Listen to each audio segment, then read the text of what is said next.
ngeen jot suñu vidéo nag foo leen toll si biir réew mi wala si bitim réew da ngeen di abonné fii si Tawfekh Production ngeen mën a jot moo leen vidéo boo xam ne dugal nañ ko ngir mën a xam li nga xam ne moom la rek.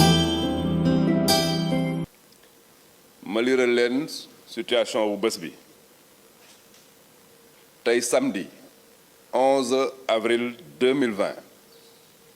ministère de la santé et de l'action sociale jot na résultat wu test yi ñu def ci téeméer ak juróom ñaar fukk ak ñetti test yu ñu def fukk ak ñett ñoo ci positif bon dëgg ñoom ñoo am jàngoro ji ci fukk ak ñett yooyu fukk ak ñaar ay cas contact la ay patients yu ñu doon suivre benn bi nag mooy cas boo xamante ne transmission communautaire la mooy ko am jàngoro ji te xamuñ fan la ko jële ñu yëgal leen ne fukki ak juróom patients yu newoon hôpital wér nañ bésu tey bi dañ leen génn hôpital ci bés bi ñu yëgal tam ne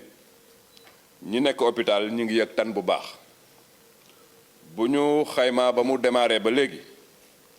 ñaar téeméer ak juróom-ñaar fukk ak juróom-ñetti cas la Sénégal déclaré ci ñaar téeméer ak juróom-ñaar fukk ak juróom-ñett yooyu téeméer ak juróom fukk ak ñaar wér nañ ci ñaar génn nañ ci àdduna kenn ki ñu évacué ko bon nag téeméer ak ñaar fukk